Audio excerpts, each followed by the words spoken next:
Hey guys, welcome back to another YouTube video. Now, in today's video, guys, I'm going to be kicking off the new year with this Dead by Daylight developer update. And I know it has been a while since I've talked about Dead by Daylight. In fact, I probably haven't played Dead by Daylight in about 2 months. I wasn't really interested in the new Night Killer, so I literally have not played a single game with him. But luckily, in this update, spoiler alert, there is a night buff, and I like some of the stuff that's in this developer update, so maybe it will encourage me to get back onto it. But right now, I've just been playing some other games, so until the update is released, I'll probably just be continuing my break with Dead by Daylight that I needed. And I was really more interested in talking about movies for the past few months. But to kick off the new year, we got the developer update. It definitely piqued my interest, so once it gets released, I'll probably be back to playing the game as normal. Other than that, before we get on to talking about this, I would like to make this a bit of a quicker video so I'm not rambling on the whole time. I'm hoping to get back to, R's political content. I know I haven't been doing that, for about 3 to 4 months. I can't remember when the last time I uploaded was. So, hopefully within the next couple of weeks, I will get back to doing R's political content, so you guys who are subscribed can go on there, and I can continue to build that channel, because it's still kind of at a starting position. But other than that, here we go. So this is the developer update. I've already kind of read through it, but for those of you who have not seen it yet, this is for you. So we got the Survivor Activity HUD. So basically what this is going to do is it's supposed to make solo queue a little bit better. It's kind of a mini buff to solo queue in the meantime to try to make it a little bit better. You know, who knows if they're ever going to make any more major changes with solo queue. But I think this is fine enough for now. I understand people who complain about solo queue a lot. I've never really personally seen it as big of a problem just because I'm a good player in the game, so I know what I'm doing, and I just understand that teammates sometimes are just going to be terrible, and they're going to be selfish, and that's just really the way it is. But I know there's some people who play Dead by Daylight a lot, and this can be quite annoying. So basically what this is doing is it's putting up icons beside each player's profile to indicate what that player is doing, so that if you're if you're being chased by the killer, you can look at the other survivors' profiles and be reassured that, oh yes, they're on a generator, so I am doing something good right now. It just kind of gives you that reassurance. Or if you do want to hop onto a generator, you want to make sure that there's other people doing something in the meantime, so that the killer is occupied or whatever. It doesn't seem like much, but I think this could be a pretty big change. But I don't think it's gonna completely make solo queue so much better. But I think this is a good change for the meantime, and I like it. And I think there were people out there who are recommending a change similar to something like this. Beyond actions, we have added an indicator to signify that a survivor is in chase. So that they did the chase thing as well. Basically, it's like anything you can think of: cleansing a totem, searching a chest, repairing a generator, being chased, whatever it may be. It will tell you what they're doing. If they're not doing anything, then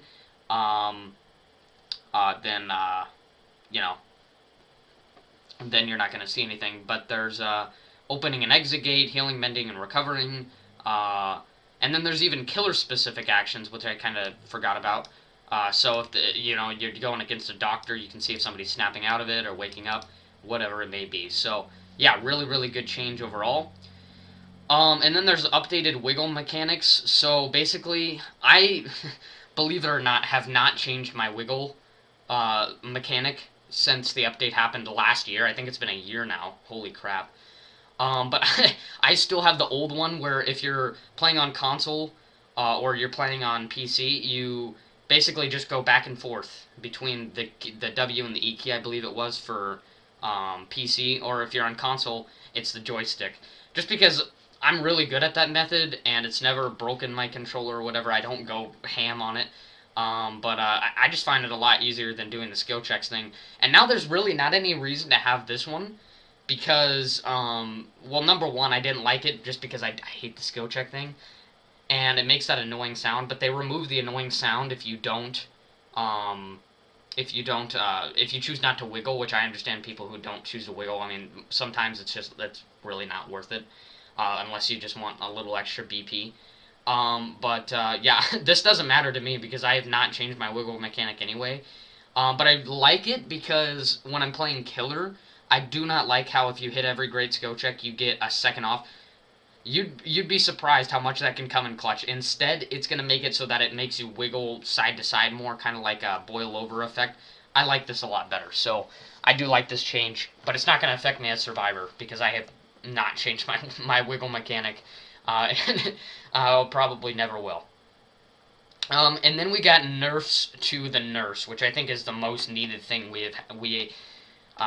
the most needed thing we have that in this update. And basically, they are now counting nurse blink attacks as special attacks, which thank God, because there's so many perks that you could use on nurse that are not even like super good perks, but when you put them on nurse, it makes her incredibly powerful, almost unstoppable. And so I'm glad that they changed this. So now, as nurse, you're not going to be able to use perks like Starstruck to snowball really hard, or Devour Hope, or really any exposed perk, or even a perk like Sloppy Butcher, which on Nurse doesn't seem like much, but it could become really powerful and can be quite annoying. So I do like this change, and that alone I think is a really good change and something that people have been preaching for a long time. So I like that. Um. So yeah, there's that first part. And then there's another part where it says, next we've added a new sound cue when the nurse has fully regenerated all her blink charges. This way you'll know when you're ready to blink again without having to keep an eye on the corner of your screen. So it's kind of a little sugar in all the saltiness of this nerf for nurse mains, I guess.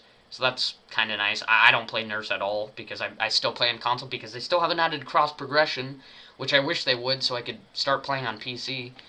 And then it says, beyond that, we took some time to revisit the nurse add-ons. So basically, they're going to be reworking a bunch of add-ons, and then they added two examples. So there's the Bad Man's Last Breath.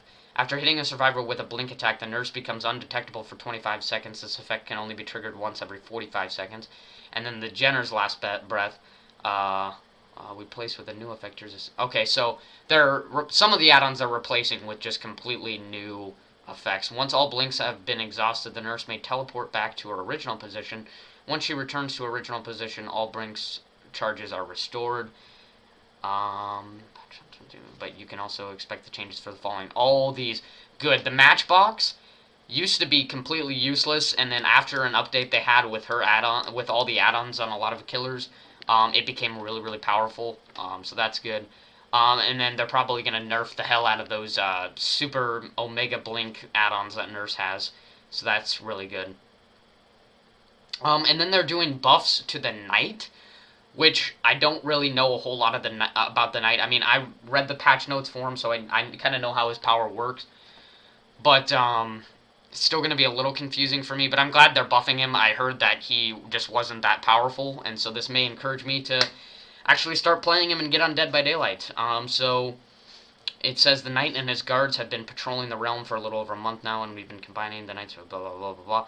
First, the orb survivors see when the killer is creating a path will shrink with distance, disappearing completely when the path is longer than 10 meters. This will make it more difficult for survivors to avoid a guard before they become active, though the killer will still need to predict where the survivor will go. Second, after creating a path longer than 10 meters, the Knight will gain a haste status effect for a few seconds. I like this change the most, so it kind of makes up for the time that you lost. And then third, guards will move to the position they spotted a survivor and begin chasing faster depending on the length of the patrol path. Beyond promoting longer paths will increase the distance, the instant generator regression from the guards to 5% compared to the default 2.5%. Guards will not activate generator damaging perks, however, so use them wisely.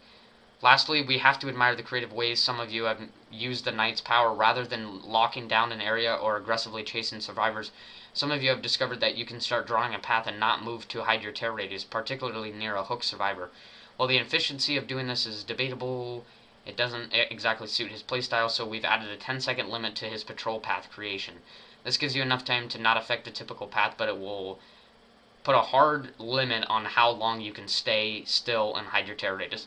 A lot of this is confusing to me, but it seems like it's a lot of quality of life changes overall to make it a little bit better and incentivize you to use the guards a little bit more. So I don't know. We'll see what happens, but it's a little confusing for me because I haven't really played him, so I don't really know the ways around his power very much.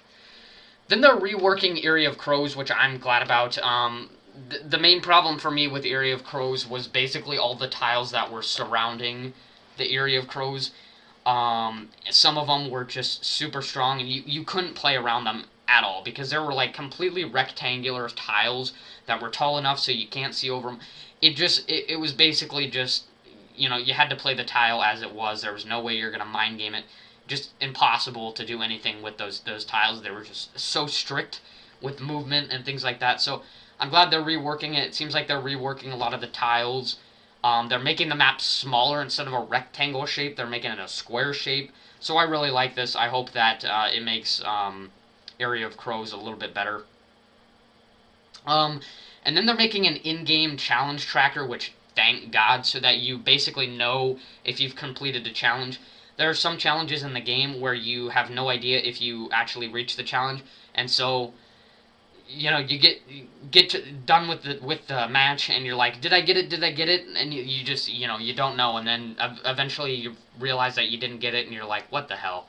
So I really like this change, and it gives you feedback so that you kind of know how you can do certain challenges. Because some challenges that they make, it's like, how the hell do you do this? And you have to wait another match and another match to figure out, and it's just really, really annoying. So I like this change.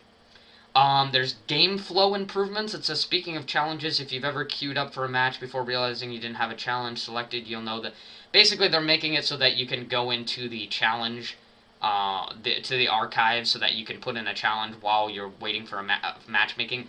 I really like this because I hate how you have to wait to ready up, or not ready up, but wait to queue up for a match, because you want to do other things. But now you can just queue up for a match and you can do those other things instead of just scrolling through your phone while you're waiting for a match to start, or whatever it may be. This gives you something to do in the meantime, really. Yeah, I really like this change. Then there's changes to the merciless basically the killer ratings at the end of the match. So if you get 0 kills, the entity hungers. 1 to 2 kills, brutal killer. 3 kills, ruthless killer. 4 kills, merciless killer. Really simple way of doing it. I like it. The emblems have always really been confusing, and it's made getting adept really, really confusing as well. So I really like this change. It makes it a lot simpler. Iridescent shard prices. A few months back, we announced that all non-licensed outfits would receive an option to purchase with iridescent shards roughly a month after they first appear in the store. By extension, existing outfits will also receive iridescent shard options, but this is being done in batches of a few characters at a time. So far, we've added this option to outfits for this. So I don't really care because I'm not a huge cosmetic person, but people who are on the grind, they always want to get the new cosmetics. I guess it saves them a little money. And then the last thing, their cheating progress. So over time, they've caught more cheaters, basically. So, I mean, that's good. I don't really have a huge problem with cheaters. I don't think I've ever really had a cheater in my match. I can only recall maybe 1 or 2 times where I had a cheater in my game. I don't know. In my personal experience, I haven't had a lot of cheaters. But I'm sure for people who are Twitch streamers, they get stream sniped a lot by cheaters sometimes. Or people who play on different regions or play on PC, they're probably going to be playing with more PC players where cheating is more common. So I know, I am aware that cheating is a huge problem in the game, even though I don't encounter a lot of cheaters. So this is a good thing, and I'm glad that they're starting to hunt down on cheaters a lot more than they used to. So yeah, that's pretty much it for the developer update. There's nothing wrong with this update. I don't have any complaints. I like all this stuff. And I'm probably going to be considering hopping onto Dead by Daylight once it's released. But for now, I'm going to be playing other games. And yeah, that's it. That's the video to kick off the year. Hopefully, I will get back into doing Ars Political content again here pretty soon. Other than that, tell me what you think about this developer update in the comment section down below. And like and subscribe, guys. and I'll see you next time.